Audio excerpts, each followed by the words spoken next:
ఉదయకాల వందనములు శుభములు తెలియపరుచుకుంటున్నామండి. ప్రార్థన చేసుకొని మన కార్యక్రమాన్ని ప్రారంభించుకుందాం.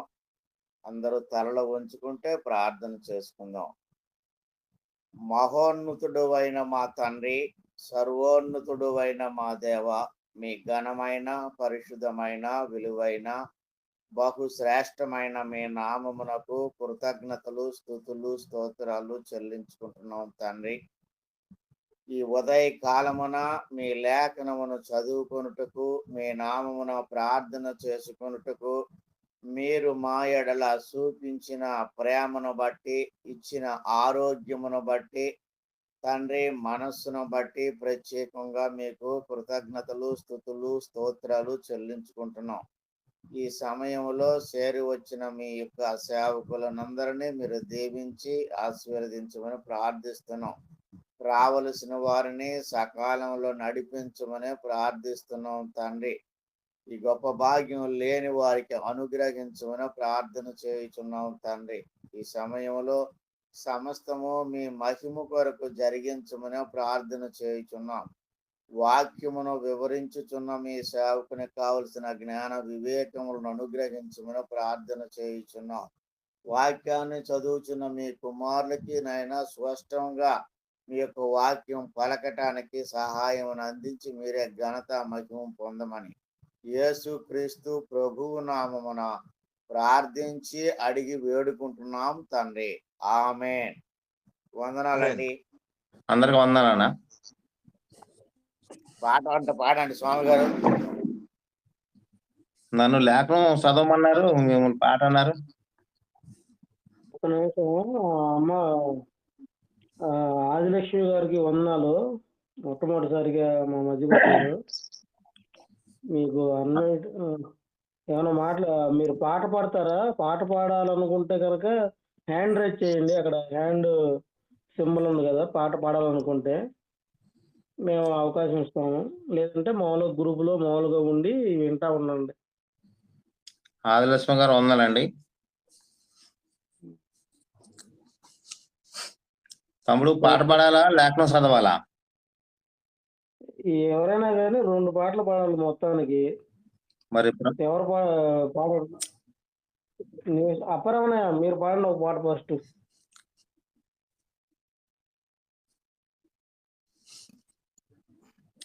తమ్ముడు నువ్వే అన్ని చెప్పు, ఏం చేయాలన్నా చెప్పు, మమ్మల్ని అలా చేస్తాం. అలాగానే సరే, వందనాలండి. ఎప్పుడో నీ రాకడ సమయం అనే పాట పాడుకుందాం.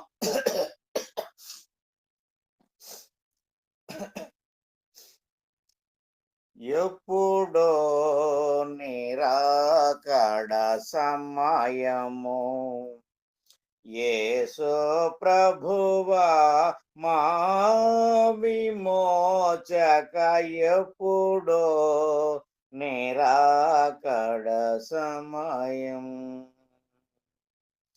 తండ్రికి గాని మరి ఎవరికి తెలియరాని మర్మమిది, తండ్రికి గాని మరి ఎవరికి తెలియరాని మర్మమిది. ప్రియతనయుడవు అతి వినయుడవు, ప్రియతనయుడవు అతి వినయుడవు, పరమ తండ్రి పంపు వేళ మేఘములపై రానున్నావా, పరమ తండ్రి పంపు వేళ మేఘములపై రానున్నావా, ఎప్పుడో నీ రాకడ సమయము. యేసు ప్రభువా మా విమోచక, ఎప్పుడో నీ రాకడ సమయం. మరల వస్తాననియో రాకుండా మానవు, మాట తప్పని వాడా నమ్మదగిన ప్రభువా, మరల వస్తాననియో రాకుండా మానవు.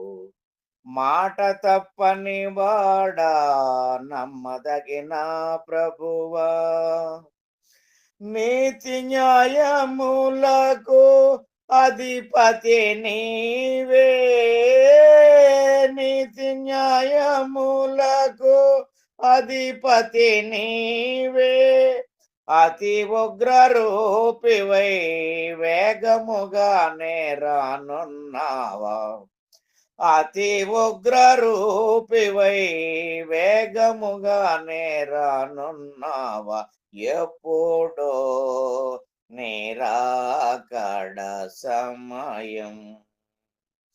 యేసు ప్రభువా మా విమోచక, ఎప్పుడో నిరాకడ సమయం. ప్రకృతి చక్రమే నిలిచిపోవును,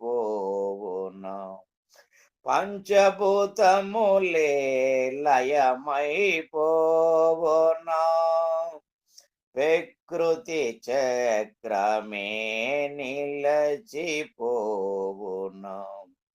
పంచభూతములే లయమైపోవును. అవిధేయులపై ఉగ్రత కురియును, అవిధేయులపై ఉగ్రత కురియును. పరిశుద్ధులనే ఇలా తోడుకొని పోవారానున్నావా, పరిశుద్ధులనే ఇలా తోడుకొని పోవారానున్నావా, ఎప్పుడో నిరాకడ సమయం. యేసు ప్రభువా మా విమోచక, ఎప్పుడో నిరాకడ సమయం. దొంగను పోలి రానున్నావా, ఏ దినమో మరి ఏ గడియో, దొంగను పోలి రానున్నావా, ఏ దినమో మరి ఏ గడియో. మేల్కొను మా ప్రియా క్రీస్తు సంగమా, మేల్కొను మా ప్రియా క్రీస్తు సంగమా, సిద్ధపడు మాయిల బుద్ధి గల కన్యల వలె, సిద్ధపడు మాయిల బుద్ధి గల కన్యల వలె, ఎప్పుడో నిరాకడ సమయం. యేసు ప్రభువా మా విమోచక, ఎప్పుడో నిరాకడ సమయం. వందనాలండి.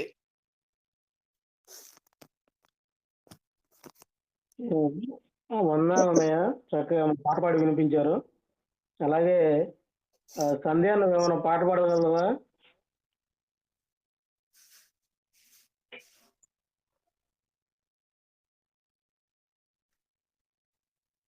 లేదు సరే సరే అన్నయ్య. స్వామి అన్నయ్య, ఇప్పుడు మీరు పాడండి అయితే పాట. ఓకే ఓకే తమ్ముడు. తమ్ముడు, 3 నాళ్ళ ముచ్చట కోసం ఈ మనిషి పడే తపన చూడరా అన్న పాట పాడి దేవునికి మహిమగా హెచ్చరిక పాట ఇది పాడతాను. మొదటగా తండ్రైన దేవునికి కృతజ్ఞత స్తుతులు. కూడొచ్చిన మీ అందరికీ యేసు ప్రభు నామములో వందనాలు. అధ్యక్షుల వారికి వందనాలు.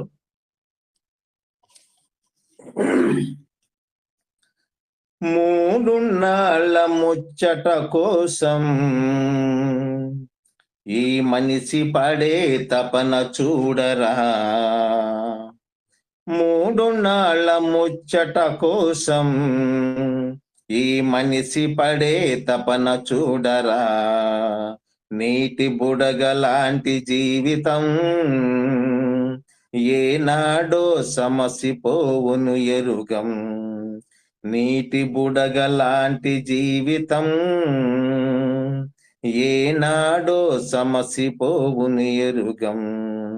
మూడునాళ్ళ ముచ్చట కోసం ఈ మనిషి పడే తపన చూడరా. మూడునాళ్ళ ముచ్చట కోసం ఈ మనిషి పడే తపన చూడరా. మనిషికి తన మనసే సరసాలరా. మమతలు మమకారాలు బంధాలురా. మనిషికి తన మనసే సరసాలరా. మమతలు మమకారాలు బంధాలురా. వల్ల కాటి వరకేరా బహుబంధాలు. అవి కల్లానికి చేరవురా అనుబంధాలు. వల్ల కాటి వరకేరా బహుబంధాలు. అవి కల్లానికి చేరవురా అనుబంధాలు. అలలైన కలలు మానుకో వెళ్ళవేళలా ప్రభుని వేడుకో. అలలైన కలలు మానుకో వెళ్ళవేళలా ప్రభుని వేడుకో. మూడునాళ్ళ ముచ్చట కోసం ఈ మనిషి పడే తపన చూడరా. మూడునాళ్ళ ముచ్చట కోసం ఈ మనిషి పడే తపన చూడరా. ఇంద్రధనుసు లాంటిది సంసారము. అది కనిపించే మాయమయే రంగుల వలయం. ఇంద్రధనుసు లాంటిది సంసారము. అది కనిపించే మాయమయే రంగుల వలయం. గడ్డి పువ్వు లాంటిది ఇలలో సౌఖ్యం. అది పాపానికి జీతమురా మనిషికి మరణం. గడ్డి పువ్వు లాంటిది ఇలలో సౌఖ్యం. అది పాపానికి జీతమురా మనిషికి మరణం. నిత్యమైన సుఖము వెదకరా. నిరంతరము ఆ ప్రభుని వేడరా. నిత్యమైన సుఖము వెదకరా. నిరంతరము ఆ ప్రభుని వేడరా.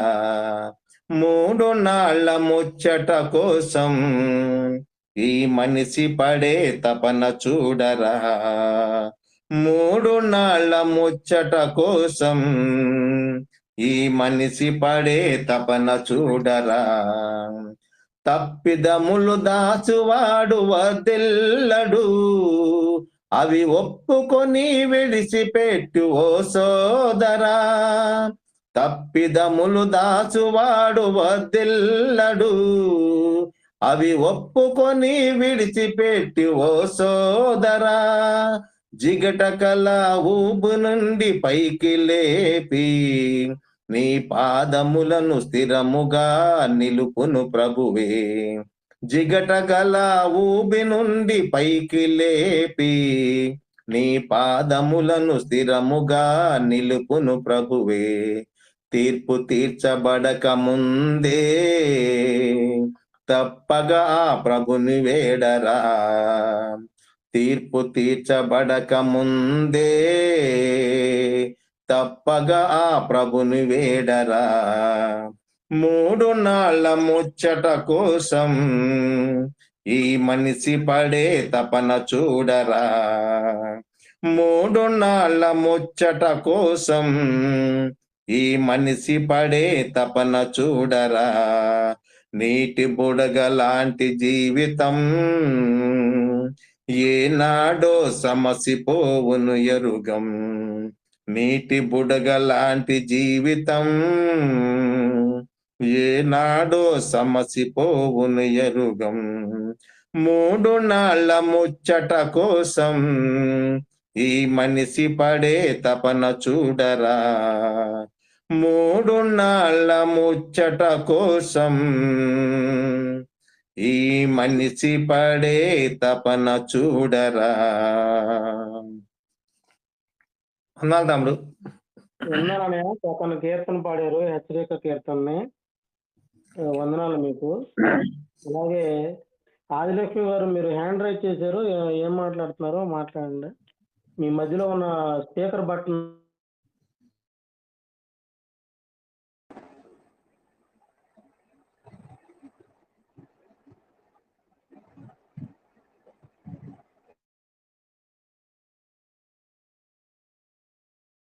తమ్ముడు దేవకరణ్ గారు రాలేనట్టున్నారు.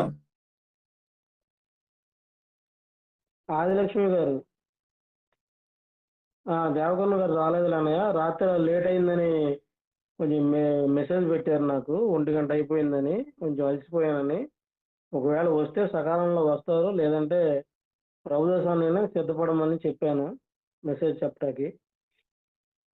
ఓకే. సరే, నేను లేఖను చదవమంటే చదువుతా తమ్ముడు. చదవండి అన్నయ్య. ఇక్కడ ఆదిలక్ష్మి గారు హ్యాండ్ రైజ్ చేస్తే మాట్లాడతారేమోనని. సరే సరే. చదవండి. 5వ అధ్యాయం, ఆది కాండము 5వ అధ్యాయం 1 నుంచి తమ్ముడు చదువుతున్నా. చదవండి అన్నయ్య, చదవండి. Okay okay. ఆదాము వంశవళి గ్రంథము ఇదే. దేవుడు ఆదామును సృజించిన దినమున దేవుని పోలికగా అతన్ని చేసెను, మగవానిగాను ఆడదానిగాను వారిని సృజించును. వారు సృజించబడిన దినమున వారిని ఆశీర్వదించి వారికి నరులని పేరు పెట్టును. ఆదాము 130 ఏండ్లు బ్రతికి తన పోలికగా తన స్వరూపమున కుమారిని కని అతనికి షేతు అను పేరు పెట్టును. షేతును కనిన తర్వాత ఆదాము బ్రతికిన దినములు 800 ఏండ్లు అతడు కుమారులను కుమార్తెలను కనెను.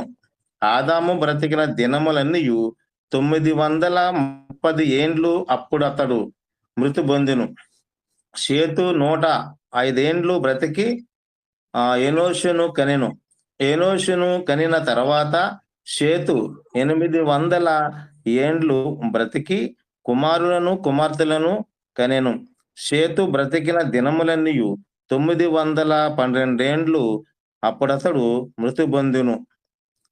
తమ్ముడు 9 వరకే చదువుతున్నాను. ఎనోషు 90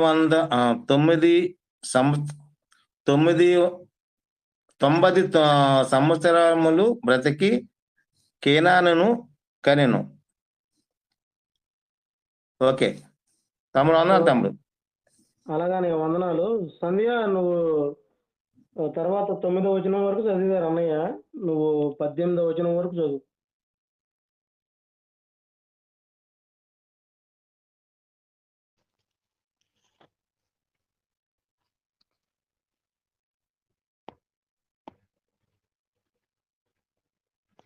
ఎవరు చదివినా 9 నుంచి మొదలు పెట్టండి, ఏనోష్ నుంచి మొదలు పెట్టండి. 9 కాడి నుంచి అంట మొదలు పెట్టమ్మా, 20వ వచనం వరకు చదువు, పర్లేదు. అలాగే. ఏనోషు 90 సంవత్సరములు బ్రతికి కేనానును కనిన తరువాత ఏనోషు 815 ఏండ్లు బ్రతికి కుమారులను కుమార్తెలను కనెను. ఏనోషు దినములన్నీయు 905 ఏండ్లు. అప్పుడు అతడు మృతి పొందెను. కేనాను 70 ఏండ్లు బ్రతికి మహలాలేలును కనెను. మహలాలేలును కనిన తరువాత కేనాను 840 ఏండ్లు బ్రతికి కుమారులను కుమార్తెలను కనెను. కేనాను దినములన్నీయు 910 ఏండ్లు. అప్పుడు అతడు మృతి పొందెను. మహలాలేలులు 65 ఏండ్లు బ్రతికి ఏరోదును కనెను. ఏరేదును కనిన తరువాత మహలాలేలులు 830 ఏండ్లు బ్రతికి కుమారులను కుమార్తెలను కనెను. మహలాలేలులు దినములన్నీయు 895 ఏండ్లు. అప్పుడతడు మృతి పొందెను. ఏరేదు 162 ఏండ్లు బ్రతికి హానోకును కనెను. హానోకును కనిన తరువాత ఏరేదు 800 ఏండ్లు బ్రతికి కుమారులను కుమార్తెలను కనెను. ఏరేదు దినములన్నీయు 962 ఏండ్లు. అప్పుడు అతడు మృతి పొందెను. ఓకే, ఇక్కడి నుంచి నేను చదువుతాను. 21వ వచనం నుండి. హానోకు 65 ఏండ్లు బ్రతికి మెతూషేలను కనెను. హానోకు మెతూషేలను కనిన తరువాత 300 ఏండ్లు దేవునితో నడుచుచు కుమారులను కుమార్తెలను కనెను. హానోకు దినములన్నయు 365 ఏండ్లు. హానోకు దేవునితో నడిచిన తరువాత దేవుడు అతనిని తీసుకుని పోయాను గనుక అతడు లేకపోయాను. మెతూషేల 187 ఏండ్లు బ్రతికి లెమెకును కనెను. మెతూషేల లెమెకును కనిన తరువాత 782 ఏండ్లు బ్రతికి కుమారులను కుమార్తెలను కనెను. మెతూషేల దినములన్నయు 969 ఏండ్లు. అప్పుడు అతడు మృతి పొందెను. లెమెకు 182 ఏండ్లు బ్రతికి ఒక కుమారుని కనెను. కుమారుని కని భూమిని యెహోవా శపించినందువలన కలిగిన మన చేతుల కష్టము విషయంలోను మన పని విషయంలోను ఇతడు మనకు నెమ్మది కలుగజేయుననుకుని అతనికి నోవాహు అని పేరు పెట్టెను. లెమెకు నోవాహును కనిన తరువాత 195 ఏండ్లు బ్రతికి కుమారులను కుమార్తెలను కనెను. లెమెకు దినములన్నయు 777 ఏండ్లు. అప్పుడు అతడు మృతి పొందెను. నోవాహు 500 ఏండ్లు గలవాడై షేమును హామును యాపేతును కనెను. ఓకే, ఈ 5వ అధ్యాయం గురించి షార్ట్ లో అప్పారావని చెప్పి, టైం మనకు ఆల్రెడీ 26 అయిపోయింది, 5:26. షార్ట్ కట్ లో చెప్పి తర్వాత ప్రార్థన చేసి ప్రభుదాస్ అన్నయ్యకి సమయం ఇవ్వాల్సిందిగా కోరుతున్నాను, ప్రేమతో తెలియజేస్తున్నాను.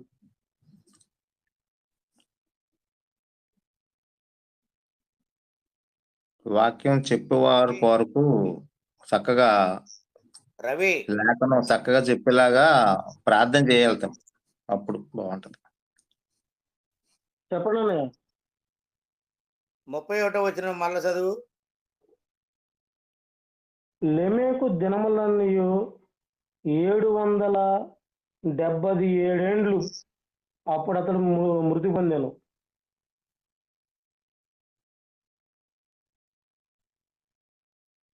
ఓకేనా?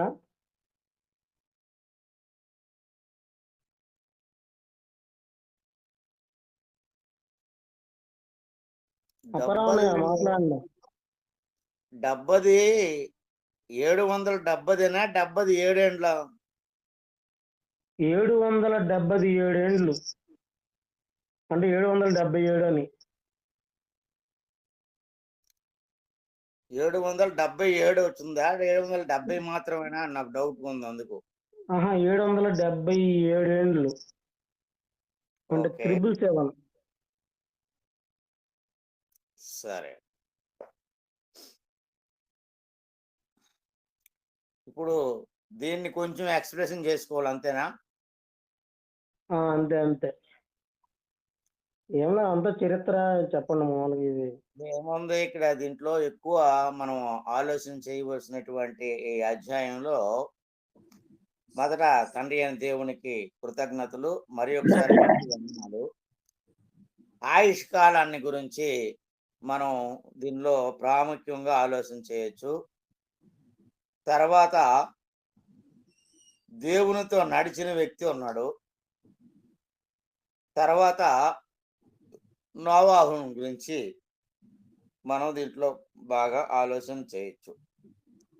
సో ఆదాము వంశావళి గ్రంథము ఇదే అన్నాడు. అంటే ఇక్కడ నుంచి ప్రారంభం. మనుషులు మనం ఈ 4 వచనం వరకు అవతల ఎవరు చనిపోయినట్లుగా మనం చదవలేదు. ఇక్కడ 5వ అధ్యాయంకి వచ్చేసరికి మృతి గురించినటువంటి మాటలు మాట్లాడాడు దేవుడు. ఒక్కొక్కరికి ఎంత ఆయుష్ కాలాన్ని ఇచ్చాడో ఇక్కడ క్లియర్గా మనకి కనబడుతూ ఉన్నది.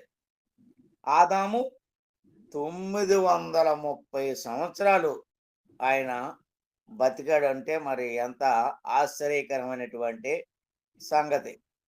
ఆ తర్వాత ఆయన 912 సంవత్సరాలు, ఆ తర్వాత ఆయన 905 సంవత్సరాలు, ఆ తర్వాత ఆయన 910 సంవత్సరాలు, ఆ తర్వాత ఆయన 895 సంవత్సరాలు, ఆ తర్వాత 962 సంవత్సరాలు.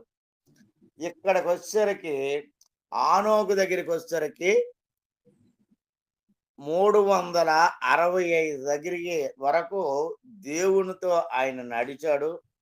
ఆ తర్వాత ఆయన మరలా కనబడలేదు.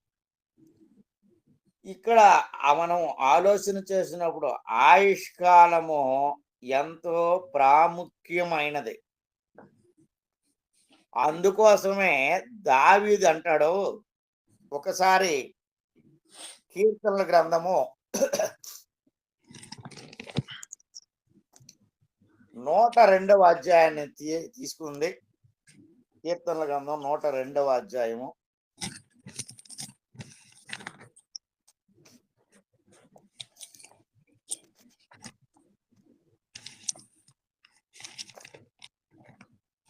ఆదాము వంశావళి గ్రంథం ఇదే.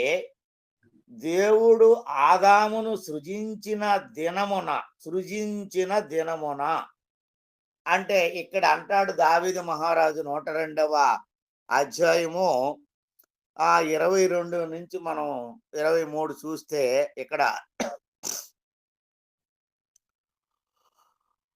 వచ్చు తరము తెలుసుకొనున్నట్లుగా ఇది వ్రాయబడవలను. సృజింపబడబోవు జనము యెహోవాను స్తుతించును. చూడండి, ఒక మాట చెప్పాడు, సృజింపబడినటువంటి జనము యెహోవాను స్తుతించును. ఈ యొక్క మాటను బట్టి ప్రతి ఒక్కరము దేవుని స్తుతించే గొప్ప బాధ్యత మన మీద ఉన్నది అనేది తెలుసుకోవచ్చు. ఒక మాట. ఇంకొక ప్రత్యేకమైన మాట ఏమన్నాడంటే కింద 23లో, నేను ప్రయాణము చేయుచుండగా ఆయన నా బలమును కృంగజేసెను, నా దినములు కొద్ది పరిచెను అన్నాడు. నేను ఇలాగు మనవి చేసి తినే. ఈ మాట చాలా ప్రాముఖ్యం అండి. ప్రతి ఒక్కరు కూడా వారి జీవితంలో అండర్లైన్ చేసుకొని ఉండాలని ఇక్కడ మంచి హెచ్చరిక. ఆయన ఎంతో అనుభవంతో పలికినటువంటి మాట ఇది. ఏమన్నాడు? నేను ఎలాగో మనవి చేసి తినే, నా దేవా, నా దినముల మధ్యను నన్ను కొనిపోకుమో, నీ సంవత్సరములు తరతరములు ఉండును. అంటే ఆయన ప్రయాణం చేస్తున్నాడంటే ఏంటి ఆ ప్రయాణం అనేది మనకి అర్థమవుతున్నది. భూమి మీద నా యొక్క యాత్ర అంటే మనకు తెలిసిందే. ఈ తిరణాలు అనుకుంటారు ఇప్పుడు. ఆ యొక్క ఇంకొక మనం అర్థం తీసుకుంటే మన పరలోక ప్రయాణానికి సంబంధించినటువంటి యాత్ర అనుకోవచ్చు. నేను నా దినములు కొద్దిపరచవు అని చెప్పి ఇక్కడ ఏమన్నాడంటే, నా మధ్యలో అన్నాడు ఇక్కడ. నా దినముల మధ్యను నన్ను కొనిపోకుమో, తీసుకెళ్ళిపోవద్దు. నీవు నాకు ఒక ఆయుష్కాలాన్ని నియమించావు. ఆ ఆయుష్కాలం మధ్యలో నన్ను తీసుకొని పోకు అని అంటాడు. ఇక్కడ సృజింపబడినటువంటి దేవుడు మనకిచ్చినటువంటి ఆయుష్కాలం 90 అధ్యాయంలో మనం చూస్తే ఏమంటాడు అక్కడ, నరుడి ఆయుష్కాలం 70 సంవత్సరములు, అధిక బలం ఉన్న ఎడల 80 సంవత్సరములగును, అయినను వాటి వైభవం ఆయాసము దుఃఖమే. అంటే నీవిచ్చినటువంటి ఆయుష్కాలం మధ్యలో నన్ను తీసుకెళ్ళిపోవద్దు దేవా అని దేవుని సన్నిధిలో ఆయన చేసినటువంటి ప్రార్థన. మొదట్లో మనం చూస్తే ఈ 102 అధ్యాయంలో ఏముంటదంటే చిన్న అక్షరాలతో అక్కడ మీరు చదవండి. దుఃఖము చేత ప్రాణము సొక్కిన వాడు యెహోవా సన్నిధిని పెట్టిన మొర అంటాడు. యెహోవా సన్నిధిని పెట్టినటువంటి మొర. సో ఇక్కడ మనం ఈ అధ్యాయంలో నేర్చుకోవలసినది ఏంటంటే, నాకు నియమించినటువంటి దినాల్లో బ్రతికున్నంత కాలము నా దేవుని నేను స్తుతించాలా, నా దేవుని నేను ఘనపరచాలా అనే ఒక గొప్ప సంగతి ప్రతి ఒక్కరము మనము నేర్చుకోవడానికి బద్ధులమై ఉన్నాం. నేర్చుకోవాలా, దానికి మనం కట్టుబడి ఉండాలా అనే సంగతి ప్రాముఖ్యమైనది. తర్వాత హానోకు దేవునితో నడిచాడు అని అంటే మరి ఆయన ఎంత గొప్ప భక్తుడు అనేది మనకి ఇక్కడ చూపిస్తూ ఉంది లేఖనం. దేవునితో నడవడం సామాన్యమైనటువంటి విషయం కాదు. ఆయనకి ఎంత ఇష్టడుగా ఉంటే ఒక వ్యక్తితో ఒక వ్యక్తి ఫ్రెండ్షిప్ చేస్తారో ఇక్కడ మనం గమనించాలంటే, ఆయన సృజించినటువంటి మనుషుల్లో చాలా మందికి ఎక్కువ ఆయుష్కాలం ఇచ్చాడు. కానీ హానోకు మాత్రము దేవునితో నడిచినాడు అనేటటువంటి సంగతి మనము చూస్తూ ఉన్నాం. సో మనకు ఈ ఉదయకాల సమయంలో మనం లేగడానికి, ఆ దేవుని వాక్యాన్ని చదువుకోవటానికి ఎవరికి వారమే ప్రశ్న వేసుకుంటే, ఏంటి లెగడం కష్టంగా ఉన్నదే, ఇవే పూట కాస్త సడలిద్దామా అనేటువంటి మనసు కూడా మనకి కలుగుతూ ఉంటుంది. ఇక్కడ ఈ హానోకు విషయంలో మనం చూస్తే చాలా గొప్పవాడుగా మనం గ్రహించుకోవచ్చు. అయితే 365 సంవత్సరాలు మాత్రమే ఆయన భూమి మీద ఉన్నాడు. ఆ తర్వాత కనబడలేదు అనేటువంటి సంగతి మనము అండర్లైన్ చేసుకోవాలా. ఎందుకంటే వాక్యము చెప్పినప్పుడు మనకి ఇది ఉపయోగపడుతుంది. ఈ ఫిగరు 365 అనేది ఫిగరు. ఆ తర్వాత ఇంకొక ఆయన వచ్చాడు. ఎవరైతే ఆయన మెతూషల. ఈ మెతూషల 969 సంవత్సరాలు ఈయన భూమి మీద బతికినట్లుగా మనం చూస్తున్నాం. ఇంతకంటే ఎక్కువ కాలం బతికిన వ్యక్తి బైబిల్ గ్రంథంలో ఎవ్వరూ లేరు.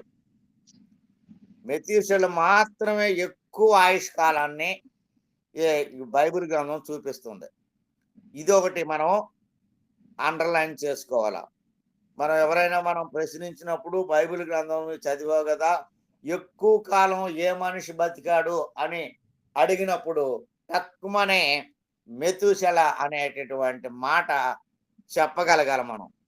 ఇది ఒకటి మనకి చాలా ప్రాముఖ్యం. ఆ తర్వాత మనకి నోవాహు కనబడతాడు.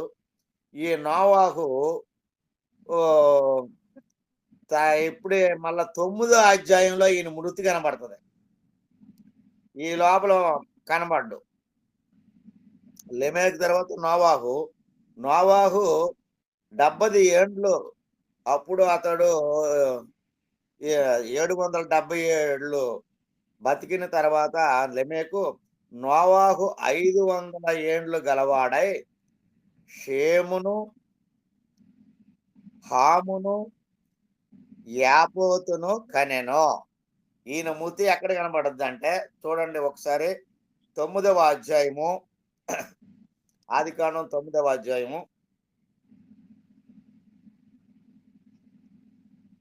29వ వచనంలో కనబడుతుంది. నోవాహు బ్రతికిన దినములన్నయు 950 ఏండ్లు. అప్పుడు అతడు మృతి పొందెను.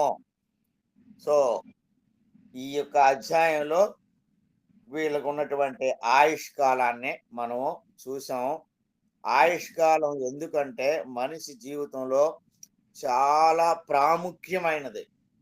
త్రాసు పెట్టి ఈ లోకం అంతా ఆ త్రాసులో పెట్టి ఒకవైపు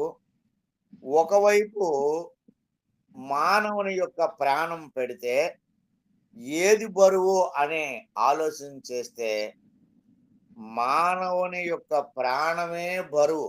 ఈ లోకం అంతటి కొన్నను ఏదో ఈ గవర్నమెంట్ వారు 10 లక్షలు లేకపోతే 20 లక్షలు 30 లక్షలు ఇచ్చి చేస్తున్నారు. కానీ అది వాళ్ళు సంతోషం కొరకు లేకపోతే వాళ్ళని ఓదార్చడానికి. కానీ మానవుని యొక్క ప్రాణము విలువ ఈ లోకం అంతకంటే కూడా చాలా విలువైనది. కాబట్టి ఒక ఆయుష్కాలాన్ని గురించి మనము తెలుసుకున్నాం. నేను ముగిస్తున్నాను. 5 నిమిషాలే అన్నారు, 10 నిమిషాలు అయిపోయిందేమో. మీ అందరికీ కూడా వందనాలండి. దేవకిరణ్ గారు కానీ వస్తే వారికి కూడా వందనాలు. వారు నిన్న చెప్పినట్లుగా మాట్లాడతారేమో మరి. వందనాలండి. రవిబాబు వందనాలయ్యా. సమయాన్ని వందనాలు అన్నయ్య. దేవకిరణ్ గారు రాలేదు. మీరు చాలా చక్కగా చెప్పారు ఉన్నటువంటి విషయాన్ని. ఉన్న 4వ అధ్యాయం మొత్తం కూడా వాళ్ళ యొక్క వంశావళి, అలాగే వారికి దేవుడు ఇచ్చినటువంటి గొప్ప ఆయుష్, అందులో ఉన్నటువంటి గొప్ప భక్తుల పేర్లు మీరు ఇప్పటి వరకు తెలియజేశారు. అలాగే ఇప్పుడు ప్రభుదాస్ అన్నయ్యకి మనం సమయం ఇద్దాము. అపరమన్నయ్య మీరు ప్రార్థన చేయండి. ప్రభుదాస్ అన్నయ్య వాక్యం చెప్తారు.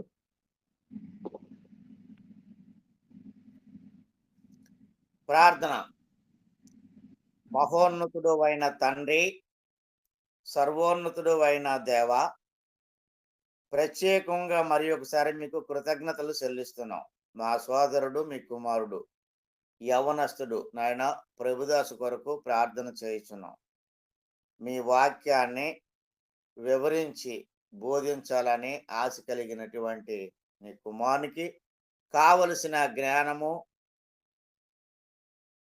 చక్కని వాక్శక్తి, చక్కని ప్రత్యుత్తరము ఇచ్చి మీరే ఘనత పొందమని ప్రార్థిస్తున్నాం. తండ్రి, మేము యాపాటి వారము నాయన మీ సన్నిధిని, మీ వాక్యమును వివరించటానికి కేవలము నాయన మీ దయ వలన, మీ కృప వలన, మీ సన్నిధిలో మేము ఉండి మీ మాటలు పలకడానికి మా ఎడల మీరు చూపించిన ప్రేమను బట్టి కృతజ్ఞత చెల్లించుకుంటూ మీ కుమారుని దీవించి ఆస్వాదించి జ్ఞానం నుంచి మీరే ఘనత పొందమని యేసుక్రీస్తు ప్రభువు నామమున ప్రార్థిస్తున్నాం తండ్రి. ఆమేన్.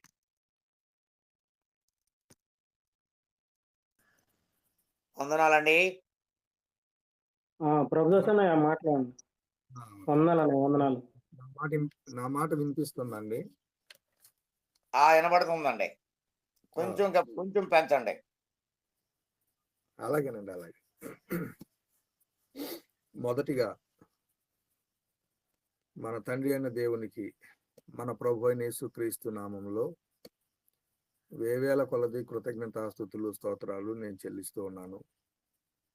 అలాగుననే ఎంతో ఆసక్తితో ఉదయకాలమునే దేవుని వాక్యాన్ని వినుటకు, ఆయనను స్తుతించుటకు చేరిన ప్రతి ఒక్కరికి ప్రభు అయిన యేసుక్రీస్తు నామంలో వందనాలు చెల్లిస్తూ ఉన్నాను. ఈ సమయంలో కొద్ది నిమిషములు ఒక అంశం గురించి మాట్లాడుకుందాం. అంశం పేరు క్రైస్తవ స్త్రీల యొక్క జీవన విధానము. అంశము పేరు క్రైస్తవ స్త్రీల యొక్క జీవన విధానము.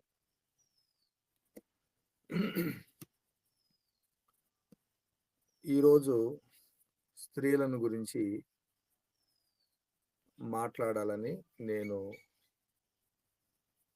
సిద్ధపాటు కలిగి ఉన్నాను.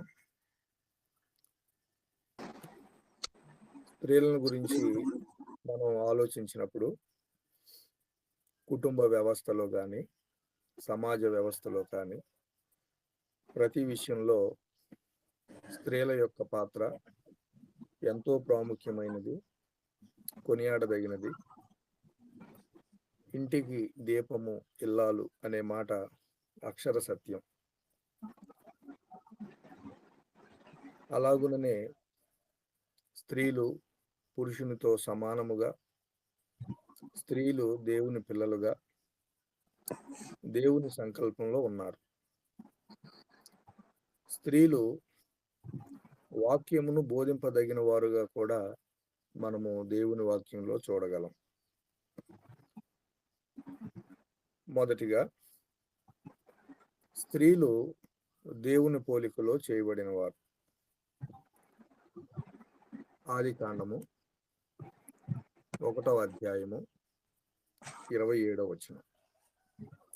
ఆదికాండము 1వ అధ్యాయము 27వ వచనం. దేవుడు ఆదిలక్ష్మి గారు, మీరు స్క్రీన్ షేర్ చేస్తున్నారు, మీరు అది ఆఫ్ చేసేయండి.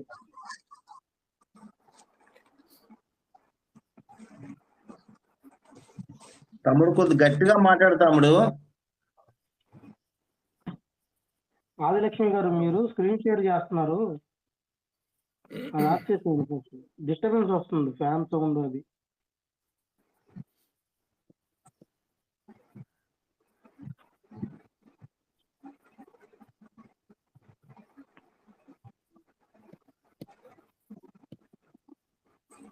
అది ఎలా ఆఫ్ చేయాలంటే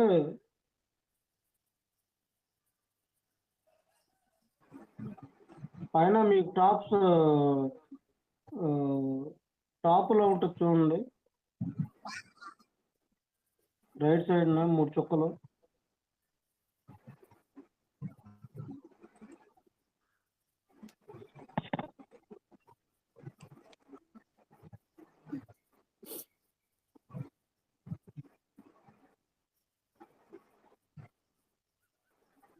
వీడియో చాట్ అని ఉంది కదా, దాని పక్కన 3 చుక్కలు ఉన్నాయి చూడండి నిలువుగా. ఆదిలక్ష్మి గారు, ఆ 3 చుక్కలు నొక్కి స్టాప్ షేరింగ్ స్క్రీన్ అని నొక్కితే సరిపోతుంది. సరే సరే.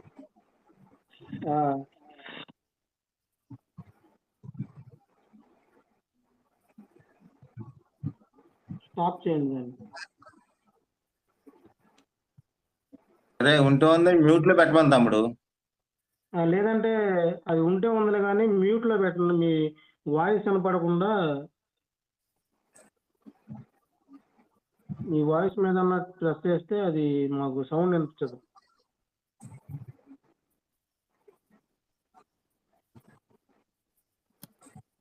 లేదంటే లీవ్ అయిపోండి, ఒకసారి లీవ్ అయిపోయి మళ్ళీ జాయిన్ అవ్వండి. రెడ్ కలర్ బటన్ ఉంది కదా, లీవ్ అని, దాన్ని ప్రెస్ చేయండి. లీవ్ అయిపోతారు, బయటికి వెళ్ళిపోతారు, మళ్ళీ జాయిన్ అవ్వండి, సరిపోద్ది. ఓకే, ప్రొఫెసర్ మీరు చెప్పండి ఇప్పుడు. ఓకేనండి. తమ్ముడు కొద్ది గట్టిగా మాట్లాడు తమ్ముడు, వినపడతలేదు. అలాగేనా. స్త్రీలు దేవుని పోలికలో చేయబడిన వారు. ఆదికాండము 1వ అధ్యాయము 27వ వచనం. దేవుడు తన స్వరూపమందు నరుని సృజించెను, దేవుని స్వరూపమందు వాని సృజించెను, స్త్రీని గాను పురుషుని గాను వారిని సృజించెను. స్త్రీని గాను పురుషుని గాను దేవుడు ఇరువురిని కూడా తన స్వరూపంలో సృజించినని ఇక్కడ మనం దేవుని వాక్యంలో చూడగలం. అలాగే గలతీలు రాసిన పత్రిక 3వ అధ్యాయము 26 నుండి 29 వరకు చూద్దాం. గలతీయులకు రాసిన పత్రిక 3వ అధ్యాయము 26 నుండి 29 వరకు చూద్దాం. యేసు క్రీస్తునందు మీరందరూ విశ్వాసము వలన దేవుని కుమారులనై ఉన్నారు. క్రీస్తు 29 చూద్దామండి. మీరు క్రీస్తు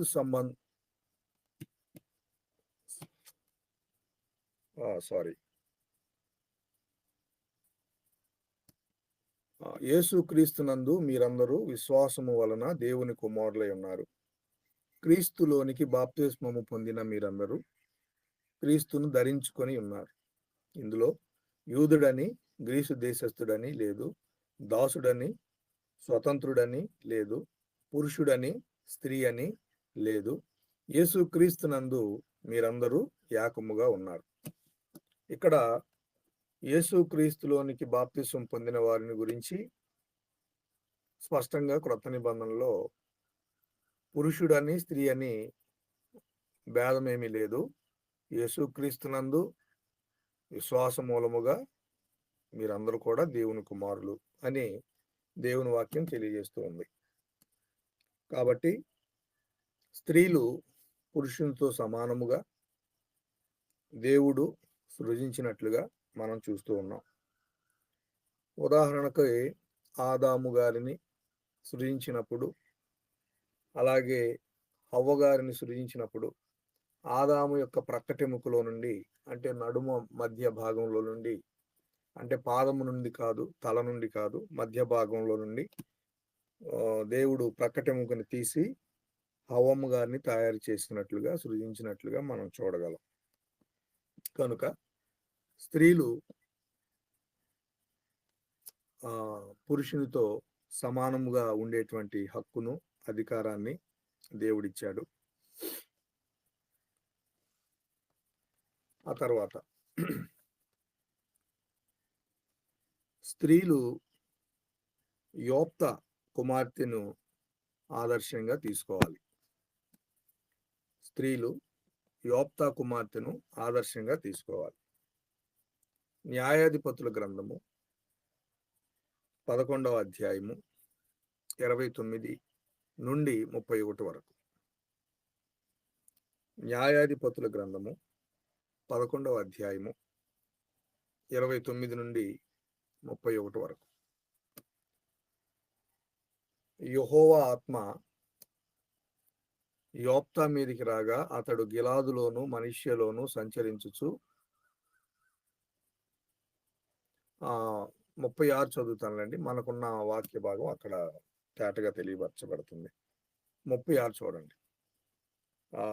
ఆమె, నా తండ్రి యెహోవాకు మాట ఇచ్చి ఉంటివా, నీ నోటి నుండి బయలుదేరిన మాట చొప్పున నాకు చేయుము. అంటే యెహోవా మాట చొప్పున నాకు జరిగించు తండ్రి. మనము దేవునికి లోబడి ఉండవలసినటువంటి అవసరం ఉంది. నీవు యెహోవాకు మాట ఇచ్చి ఉన్నావు, ఆ మాట చొప్పున జరిగించుము. అంటే యోప్త తన యుద్ధం జయిస్తే తనకి మొదటగా ఇంటి నుండి ఎవరైతే బయటికి వస్తారో దానిని నేను యెహోవాకు బలిగా అర్పిస్తానని దేవునితో ప్రమాణం చేసినందున ఆ విషయాన్ని తన కుమార్తె ఎదురుపడగానే తనకు చెప్పినప్పుడు, నువ్వు మాట తప్పవద్దు, మనము యెహోవాకు లోబడి ఉండవలను, ఆయన మాట చొప్పునే మనము జరిగించవలను అనేటువంటి ఒక గొప్ప సంగతిని యోప్తా కుమార్తె తెలియజేసింది. కాబట్టి ఇక్కడ యోప్తా కుమార్తె దేవుని యందు ఎంత భయము కలిగి దేవుని యొక్క మాటను తన జీవితంలో లక్ష్య పెట్టేటువంటిదిగా ఉంది. ఇలాంటి మనసు ప్రతి ఒక్క స్త్రీకి ఉండవలసినటువంటి అవసరం ఉంది. ఈ యొక్క స్త్రీని ఆదర్శవంతంగా కూడా మరి తీసుకోవాల్సినటువంటి అవసరం కూడా ఉంది. బాల్య దశలో స్త్రీలు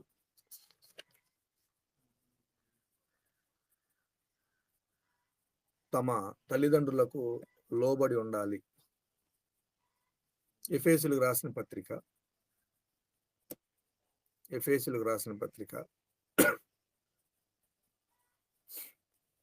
6వ అధ్యాయము 1వ వచనం. ఇక్కడ పిల్లలారా ప్రభునందు మీ తల్లిదండ్రులకు విధేయులయుండుడి, ఇది ధర్మమే. అంటే పిల్లలారా అనగానే స్త్రీల గురించి పురుషుల గురించి కూడా ఇక్కడ చెప్పడం జరిగింది. మగపిల్లలు కానీ ఆడపిల్లలు కానీ పిల్లలైనటువంటి వారు తాము కన్న తమ తల్లిదండ్రులకు విధేయత చూపించి బ్రతకడం అనేటువంటిది ధర్మము.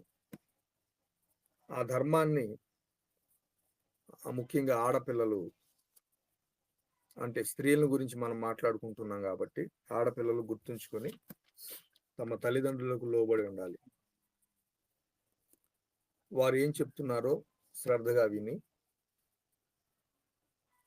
ఆ మాటలను వారి జీవితాలకు అన్వయించుకొని క్రమముగా మర్యాదగా జీవించవలసినటువంటి అవసరత ఆడపిల్లలకి ఉంది. ఇది బాల్య దశ లేక యవన దశ. రెండవ దశ వివాహ దశ. స్త్రీ వివాహం చేసుకుంటుంది. వివాహం చేసుకున్నాక తన భర్త దగ్గర ఉంటుంది. అప్పుడు తను చేయవలసినటువంటి పనులు లేక బాధ్యతలను గురించి మనం చూద్దాం. ఎఫెసీయులకు రాసిన పత్రిక 5వ అధ్యాయము 22వ వచనం. ఎఫెసీయులకు రాసిన పత్రిక 5వ అధ్యాయము 22వ వచనం. స్త్రీలారా ప్రభువునకు వలె మీ సొంత పురుషులకు లోబడి ఉండుడి. అలాగే 24వ వచనం. సంఘము క్రీస్తునకు లోబడినట్టుగా భార్యలు కూడా ప్రతి విషయములోనూ తమ పురుషులకు లోబడి ఉండవలెను. 33వ వచనం కూడా చూద్దాం. మెట్టుకు మీలో ప్రతి పురుషుడును తన వలె తన భార్యను ప్రేమింపవలెను. భార్య అయితే తన భర్త యందు భయము కలిగి ఉండునట్లు చూచుకొనవలెను. ఇక్కడ 3 విషయాలు మనం చూస్తున్నాం. తన భర్త యందు భయము కలిగి నడుచుకోవాలి.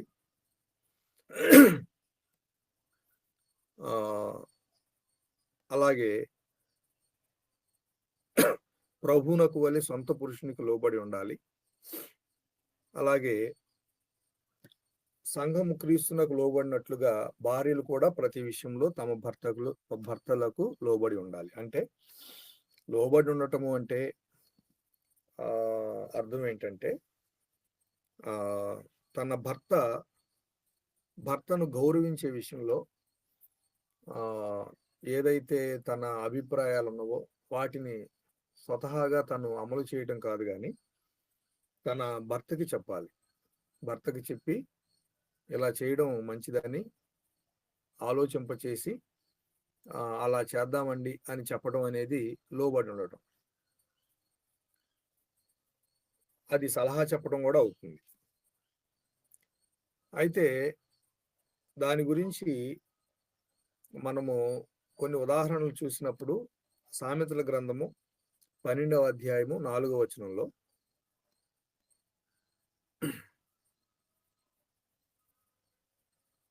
సామెతల గ్రంథము 12వ అధ్యాయము 4వ వచనం.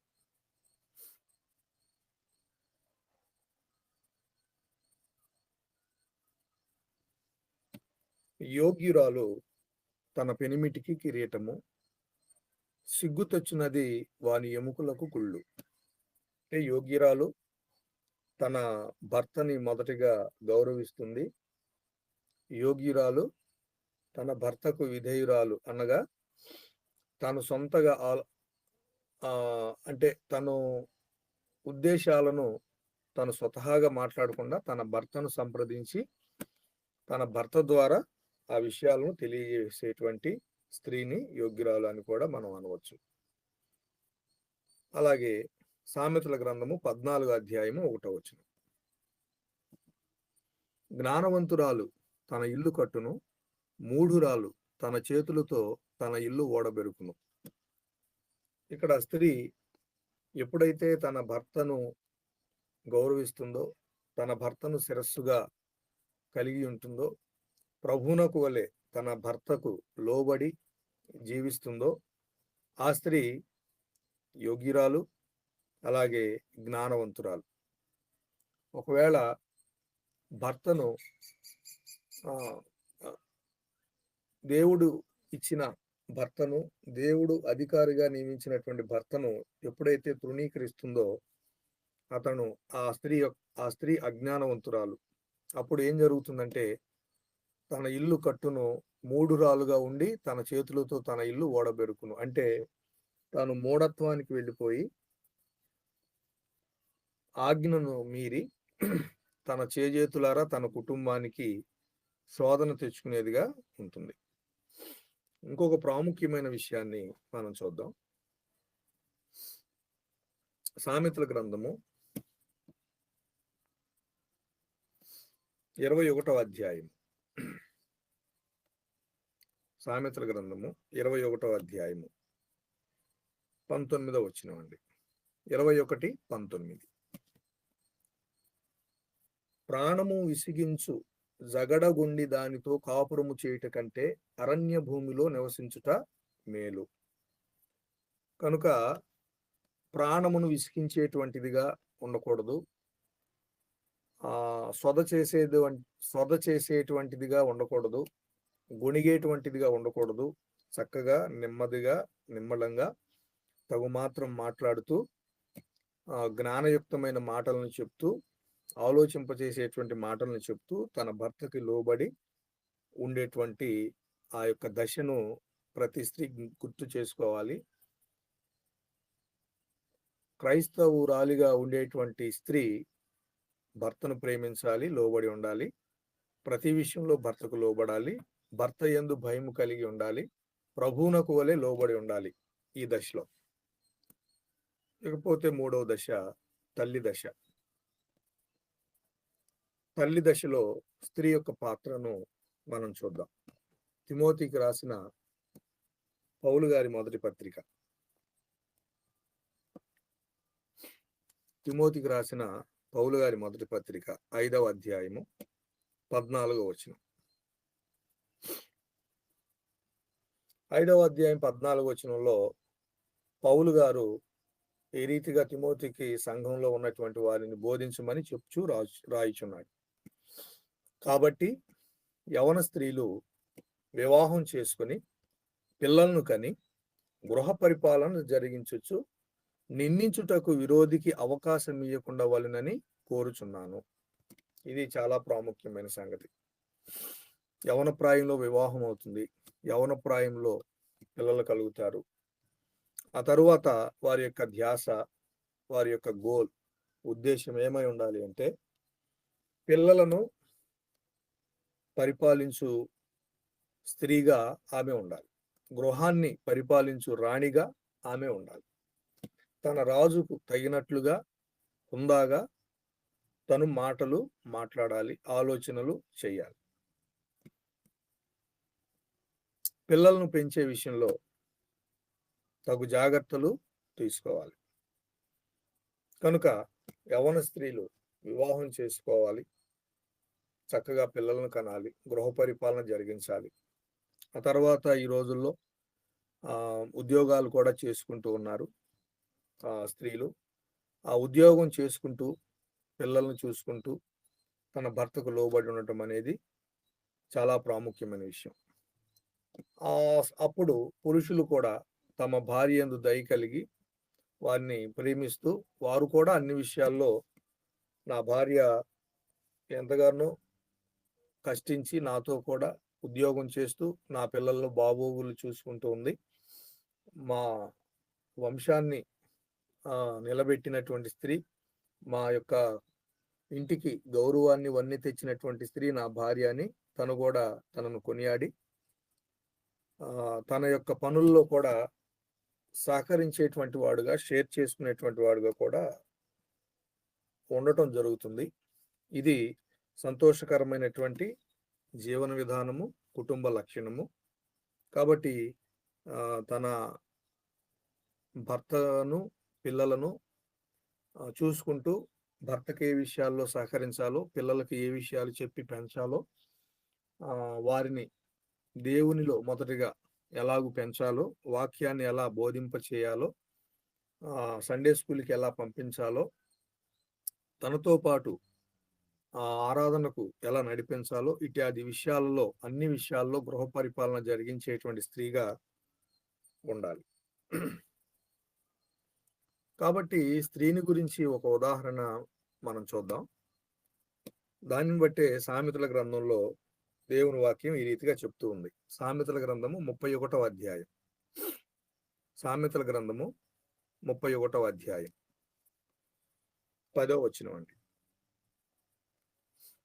సామెతల గ్రంథము 31వ అధ్యాయం 10వ వచనం. గుణవతి అయిన భార్య దొరుకుట అరుదు, అట్టిది ముత్యము కంటే అమూల్యమైనది.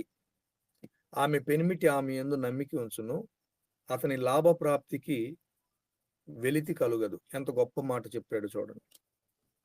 ఎప్పుడైతే స్త్రీ తన భర్తను ప్రేమించి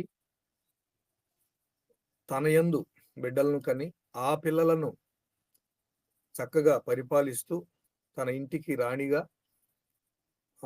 అలాగే ధర్మపత్నిగా, అలాగే మంత్రిగా ఆలోచనలు చెప్పేటువంటిదిగా ఉంటూ, ఎప్పుడైతే అలాంటి జీవన విధానాన్ని కలిగి ఉంటుందో ఆ స్త్రీని గురించి సామెతల గ్రంథంలో దేవుని వాక్యం ఏం చెప్తుందంటే గుణవతి అయిన భార్య అని చెప్తుంది. ఆ గుణవతి అయినటువంటి భార్య, ఆ గుణవంతమైన లక్షణాలు కలిగి ఉండేటువంటి భార్య దొరుకుట అరుదు అని చెప్పేసి మాట్లాడుతుంది. అయితే ఈ విషయంలో నేను చాలా అదృష్టవంతుడిని. నాకు గుణవతి అయిన భార్య అని దేవుడిచ్చాడు. అట్టిది ముత్యము కంటే అమూల్యమైనది. అంటే ముత్యము అంటే విలువైనది, ఎంతో శ్రేష్టమైనది. దానికంటే కూడా విలువైనది, శ్రేష్టమైనదని దేవుని వాక్యం తెలియజేస్తుంది. ఇకపోతే 4వ దశ. 4వ దశలో ఉన్నటువంటి పాత్ర అత్తగారి పాత్ర. మొదటిగా బాల్య దశ, యవ్వన దశ, అలాగే వివాహ దశ. మూడవదిగా తల్లిగా ఉండేటువంటి దశ. 4వదిగా అత్తగారి దశ. చూసినట్లయితే రూతు గ్రంథము, దేవుని వాక్యాన్ని చూద్దామండి. రూతు గ్రంథము 1వ అధ్యాయము 8వ వచనం. 1వ అధ్యాయం 8వ వచనంలో నయోమి తన ఇద్దరు కోడళ్లను చూచి, మీరు మీ తల్లుల ఇండ్లకు తిరిగి వెళ్ళుడి, చనిపోయిన వారి ఎడలను నా ఎడలను మీరు దయచూపినట్లు యెహోవా మీ ఎడల దయచూపునుగాక. నిజంగా స్త్రీకి తల్లిలాగా ఆలోచించి, తల్లిలాగా ప్రేమించేటువంటి అత్తగారు దొరకడం చాలా అదృష్టమైనటువంటి పరిస్థితి. అలాగే అత్తగా మారినటువంటి ఒక స్త్రీ నేర్చుకోవాల్సినటువంటి ఒక మంచి విషయాన్ని ఇక్కడ మనం నయోమి గారిని ఉదాహరణ తీసుకొని, ఆదర్శంగా తీసుకొని చెప్పుకోవచ్చు. నయోమి గారి యొక్క కుమారులు ఇరువురు కూడా చనిపోయారు, తమ కోడండ్రు యవ్వన ప్రాయంలో ఉండగానే. అయితే ఆవిడ మీరు వెళ్ళండి, నేను మరలా పిల్లల్ని కనలేను, మీరు వెళ్ళండి, వెళ్ళి మీకు ఇష్టమైనటువంటి వారిని వివాహం చేసుకొని సంతోషంగా ఉండండి, మీరు నాతో ఎందుకు ఉండడం అని చెప్పి ఆవిడ సలహా ఇస్తుంది. సలహా ఇచ్చినప్పుడు మరి పెద్ద కోడలు అనుకుంటాను నేను, పెద్ద కోడలు వెళ్ళిపోతుంది. 14వ వచనం మనం చూస్తే రెండవ కోడలు ఏమని మాట్లాడుతుందో మనం చూద్దాం. వారు ఎలుగెత్తి ఏడవగా ఓర్ప తన అత్తను ముద్దు పెట్టుకొనెను, రూతు ఆమెను హత్తుకొనెను అని చెప్పేసి అన్నాడు. వాళ్ళు ఏడ్చారు.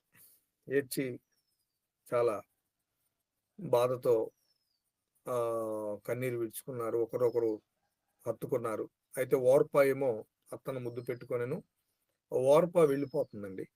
కానీ రూతు మాత్రము ఆమె దగ్గరే ఉంది. అంటే చూడండి, ఒక కోడలు అత్తగారిని విడిచిపెట్టి వెళ్ళలేదు అంటే ఆ అత్తగారు యొక్క మనస్సు గాని, తను ఎలా ప్రేమించిందో కోడండ్రిని మనం గమనించవచ్చు. కోడలు వెళ్ళిపోయింది అంటే ఇంకా నాకు ఈమెతో ఈ యొక్క శోధనలు, ఇబ్బందులు ఉండవు, ఈమెతో చివాట్లు ఉండవు, ఈమెకు లోబడవలసిన అవసరం లేదు అని వెళ్ళిపోవచ్చు. కానీ వెళ్ళలేదు అంటే నయోమి గారు అత్తగా తమ పాత్రను ఎంతో చక్కగా పోషించినట్లుగా మనం చూస్తున్నాం. ఇకపోతే చివరి దశ మనం ముగింపుకు వచ్చాము. వృద్ధాప్య దశ. వృద్ధాప్య దశలో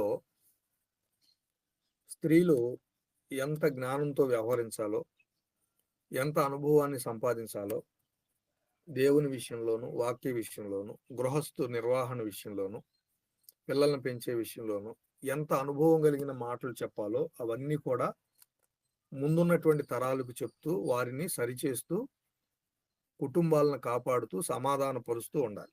అది వృద్ధాప్య దశ. అది జ్ఞానయుక్తమైన దశ. అది జ్ఞానంతో కూడిన, అనుభవ జ్ఞానంతో కూడిన దశ.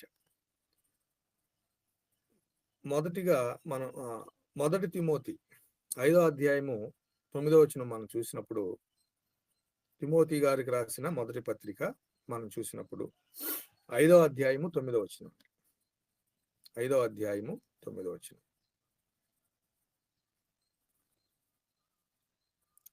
తిమోతి మొదటి పత్రిక 5వ అధ్యాయము 9వ వచనం. 60 ఏండ్ల కంటే తక్కువ వయసు లేక ఒక్క పురుషునికే భార్య అయి సత్క్రియలకు పేరు పొందిన విధవరాలు పిల్లలను పెంచి పరదేశులకు ఆతిథ్యమిచ్చి పరిశుద్ధుల పాదములు కడిగి శ్రమపడు వారికి సహాయము చేసి ప్రతి సత్కార్యము చేయ బూనుకొనిదై ఆమెను విధవరాండ్ర లెక్కలో చేర్చవచ్చును అన్నాడు. అంటే 50-60 మధ్యలో ఉన్నటువంటి స్త్రీలు ఎవరైతే ఉన్నారో వారు ఒకవేళ తన భర్తను కోల్పోయి ఉంటే వారు వారిని సంఘంలో ఉన్నటువంటి వారు విధవరాల లిస్టులో ఎలా చేర్చాలంటే ఒక్క పురుషునికే భార్య అయి ఉండాలి, సత్క్రియలకు పేరు పొందిన విధవరాలు అని అన్నాడు. అంటే సత్క్రియలు అంటే మంచి పనులు, చేయదగిన పనులు చేసేటువంటి స్త్రీగా ఉండాలి. పరదేశులకు ఆతిథ్యం ఇచ్చేటువంటి స్త్రీగా ఉండాలి. పరిశుద్ధుల పాదములు కడిగి శ్రమపడు వారికి సహాయం చేసేటువంటి స్త్రీగా ఉండాలి. ప్రతి సత్కార్యము చేయబూను కొనినదై ఉండాలి. అప్పుడు ఆమె కొనియాడబడుతుంది. ఆమె చక్కగా పరిశుద్ధురాలుగా ఉంటూ, సత్క్రియలు చేస్తూ, ఆతిథ్యం ఇస్తూ, పరిశుద్ధులను సన్మానిస్తూ, శ్రమపడే వారికి సహాయం చేస్తూ సత్కార్యాలు చేసేటువంటి స్త్రీగా వృద్ధాప్యంలో స్త్రీలు ఉండాలండి. ఇంకా అంతేకాదు, జ్ఞానయుక్తమైన మాటలు చెప్పొచ్చు. చాలా మంది మనం చూస్తే ఆపోజిట్ గా మనం ఆలోచిస్తే కొంతమంది వృద్ధాప్యంలోకి వచ్చిన తర్వాత గొడవలు పెట్టడానికి చూస్తూ ఉంటారు. ఇరుగు పొరుగు వారు అంటే యవన స్త్రీలు అక్కడికి వచ్చి కూర్చున్నప్పుడు వారికి చెప్పవలసిన మాటలు చెప్పకుండా చెప్పకూడని మాటలు వారి హృదయాల్లో చొప్పించి వారిని పాడు చేసేటువంటి మాటలు కూడా చెప్పేవారు లోకంలో లేకపోలేదు. అలాగున క్రైస్తవ స్త్రీలు ఉండకూడదు. ఎవరైతే పెద్దది ఆమె దగ్గరికి వెళ్ళి కొద్దిసేపు కూర్చుంటే జ్ఞానయుక్తమైన మాటలు, అనుభవం కలిగిన మాటలు, కుటుంబాన్ని చక్కదిద్దుకునే మాటలు చెప్తుందని ఎవరైతే వస్తారో అట్టి యవన స్త్రీలకి, వృద్ధాప్యంలో ఉన్నటువంటి స్త్రీలు ఏం చెప్పాలంటే, అమ్మా నీ పిల్లల్ని, నీ భర్తను బాగా చూసుకో, నీ భర్త తీసుకొచ్చినటువంటి సంపాదనను జాగ్రత్తగా ఖర్చు పెట్టు, పిల్లలను బాగా చదివించు, చక్కగా దేవుని యందు భయభక్తులు కలిగి జీవించు, అమ్మా నువ్వు ఎప్పుడు కూడా అన్యాయం చేయవద్దు, మేలు చేయి, అదే నీకు ఉపయోగపడుతుంది, నీ పిల్లలకు ఉపయోగపడుతుంది అనేటువంటి విషయాలు చెప్పాలి.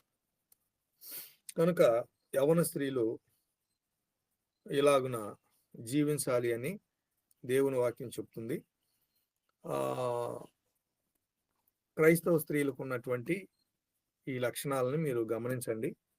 ఉండకూడనటువంటి విషయాన్ని చూసుకొని మనం ముగించుకుందాం. ఉండకూడనటువంటి విషయాలు, స్త్రీలకు ఉండకూడనటువంటి విషయాలు. చివరిగా తీతుకు రాసిన పత్రిక పౌలు గారు 2వ అధ్యాయము 3వ వచనం.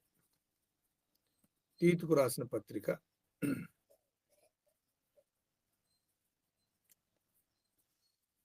2వ అధ్యాయం 3వ వచనం చివరిగా. అలాగుననే వృద్ధ స్త్రీలు పొండెగత్తులను మిగుల మద్యపానాసక్తులనై ఉండక ప్రవర్తన యందు భయభక్తులు గలవారై ఉండవలెననియు దేవుని వాక్యము దూషింపబడుకుంటున్నట్లు యవన స్త్రీలు తమ భర్తలకు లోబడి ఉండి తమ భర్తలను శిశువులను ప్రేమించుచు వారును స్వస్థబుద్ధి గలవారును పవిత్రులను ఇంట ఉండి పని చేసుకుని వారును మంచివారునై ఉండవలెనని బుద్ధి చెప్పుచు మంచి ఉపదేశము చేయువారునై ఉండవలెననియు బోధించుము. ఇది యవన స్త్రీలకి వృద్ధాప్యంలో ఉన్నటువంటి వారు చెప్పవలసినటువంటి మాటలు. కొండెములు ఆడకూడదు, మద్యపానానికి దురలవాట్లకి లోనవ్వకూడదు, ప్రవర్తన యందు భయభక్తులు కలిగి ఉండాలి. కాబట్టి దేవుని వాక్యం వారి జీవితంలో వారిని బట్టి దూషింపబడుకునేటువంటి స్థితిని కలిగి ఉండాలి. ఇలాంటి లక్షణాలు కనుకండి స్త్రీలకు ఉన్నట్లయితే దేవుని వాక్యం చెప్పినట్లుగా దేవుని వాక్యానుసారంగా వారి హృదయాన్ని జీవితాలని మార్చుకున్నట్లయితే వారి కుటుంబాలు సంతోషముతోనూ సమాధానంతోనూ శాంతితోనూ ఎంతో చక్కగా దైవికమైన కుటుంబంగా ఉండి వారి పిల్లలు అభివృద్ధిలోనికి వచ్చి వారిని బట్టి మరొక కుటుంబం ఇన్స్పైర్ అయి దేవునిలోనికి వచ్చి అలాగా కుటుంబాలు గ్రామాలుగా దేవుని యందు భయభక్తులు కలిగి దేశాలు దేవుని యందు భయభక్తులు కలిగి జీవించడానికి స్త్రీ యొక్క పాత్ర ఎంతో ప్రాముఖ్యమైనదని కొద్ది విషయాలు మాత్రమే నేను చెప్పానండి. ఇంతవరకు శ్రద్ధగా మీరు దేవుని వాక్యాన్ని విన్నారు. ఇందులో ఏమైనా నేను అసంబద్ధంగా మాట్లాడినట్లయితే దయతో ప్రేమతో నాకు తెలియచేయండి, నేను సరిచేసుకుంటాను. ఇంతవరకు శ్రద్ధగా విన్న మీకు మరొకసారి ప్రభువైన యేసుక్రీస్తు నామములో వందనాలు తెలియజేస్తూ ఉన్నాను. ఈ కార్యక్రమాన్ని నడిపిస్తున్నటువంటి సహోదరులు రవికి వందనాలు తెలియజేస్తున్నాను. మీ అందరికీ పేరు పేరున వందనాలు తెలియజేస్తూ ముగిస్తున్నాను. అందరికీ వందనాలండి. Thank you. వందనాలు తమ్ముడు. వందనాలు అన్నయ్య, చాలా చక్కగా చెప్పారు, చాలా చక్కని మాటలు చెప్పారు. క్రైస్తవ స్త్రీల జీవన విధానం ఎలా ఉండాలి, అలాగే ఎలా ఉండకూడదు అనేటువంటి విషయాన్ని కూడా మీరు చివరిలో చెప్పారు. ఇవి చాలా అవసరం. అసలు సత్యం కంటే కూడా, సత్యాన్ని తెలుసుకున్నామనే దానికంటే కూడా ఈ విషయాలు అసలు పాటించట్లేదు. మెయిన్ సత్య అనుభవ జ్ఞానం అనేది, సత్యాన్ని తెలుసుకోవడమే కానీ దాన్ని అనుభవపూర్వకంగా చేసేటువంటి వాళ్ళు చాలా తక్కువ మంది ఉన్నారు. కాబట్టి ఇవి ఎంత గొప్పగా చెప్పారంటే ఇవన్నీ కూడా కలిగి ఉంటే కనుక మన కుటుంబాలన్నీ కూడా చాలా బాగుంటాయి అనేటువంటి విషయం చెప్పారు.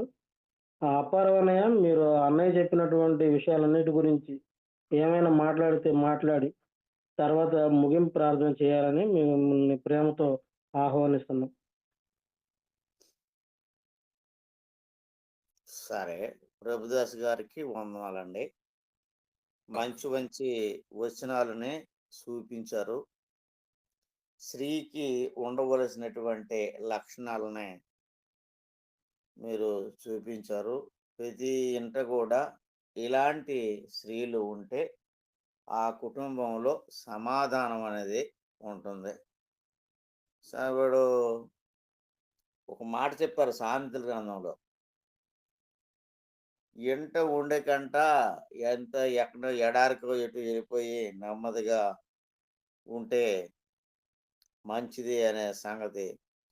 ఎందుకు అంటే ఆ మాట సామెతల గ్రంథంలో సొలొమోను దాన్ని కోట్ చేశాడంటే, దేవునికి నచ్చనటువంటి ఒకటి ఏంటంటే సనుగుడు, గొణుగుడు. దానివల్ల ఏం జరుగుతుందంటే ఇసుగుదల వస్తుంది కాబట్టి స్త్రీలు ఎక్కువగా మాట్లాడుకోకుండా ఎంత తక్కువ మాట్లాడితే అంతే మంచిదని అక్కడ మాట సహోదరులు జ్ఞాపకం చేశారు. తిమోతికి రాసినటువంటి మొదటి పత్రికలోనే 2వ అధ్యాయంలో ఈ సంగతులు కూడా ఉన్నాయి. అణుకు అనేది నేర్చుకోవాలా, తక్కువ మాట్లాడడం నేర్చుకోవాలా, జ్ఞానం కలిగి ఉండాలా, అవసరాన్ని బట్టి మాత్రమే మాట్లాడాలా. ఎందుకు స్త్రీలకి ఆ ప్రత్యేకమైనటువంటి సంగతి మాట్లాడవలసి వస్తుందంటే, మనం మొదటకెళితే స్త్రీ మోసపోయింది కానీ పురుషుడు మోసపోలేదు. స్త్రీ బలహీనమైన ఘట్టం అన్నాడు. అది ఆ బలహీనమైన ఘట్టము అని అంటే దాని అర్థం ఏంటంటే తొందరపడి లోబడిపోయినటువంటి పరిస్థితి. అందుకోసమనే వివాహం చేసుకున్న తర్వాత దూరంగా ఉండాలంటే ఒక్కటే అది దానికి ఒక్క చెప్పాడు. అదేంటంటే మరణం మాత్రమే. సాతానుకి చోట్లు ఇవ్వకుండా, మీరు ఎడబాయకుండా, మీరు భార్య భర్తలుగా ఎప్పుడు ఎక్కడికి వెళ్ళినా ఇద్దరు వెళ్ళటం, ఇద్దరు ఇంటి దగ్గర ఉండటం అనే సంగతి చాలా చక్కగా దేవుడు వ్రాయించాడు. నీ భార్యని హత్తుకొనుము అంటాడు.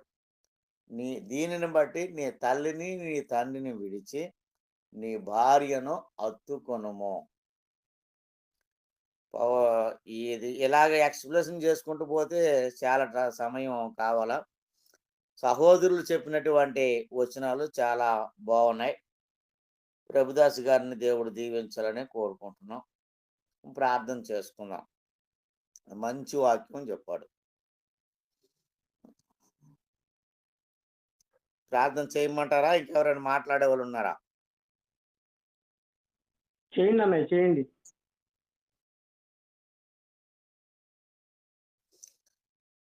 సర్వోన్నతుడవు, సర్వశక్తివంతుడవు, మహోన్నతుడు అయిన తండ్రి, ఘనమైన, పరిశుద్ధమైన, విలువైన, శ్రేష్టమైన మీ నామమునకు కృతజ్ఞతలు చెల్లించుకుంటున్నాం. ఈ ఉదయకాల సెక్షన్ ఆయన వాక్యము చదవడం విషయంలోనూ, ఎక్స్ప్రెషన్ చేసే విషయంలోనూ సమయాన్ని ముగించుకున్నట్టుకు మీరు మాకు ఇచ్చిన ఈ సమయాన్ని బట్టి మరి ఒకసారి మీకు కృతజ్ఞతాస్తుతులు చెల్లించుకుంటున్నాం.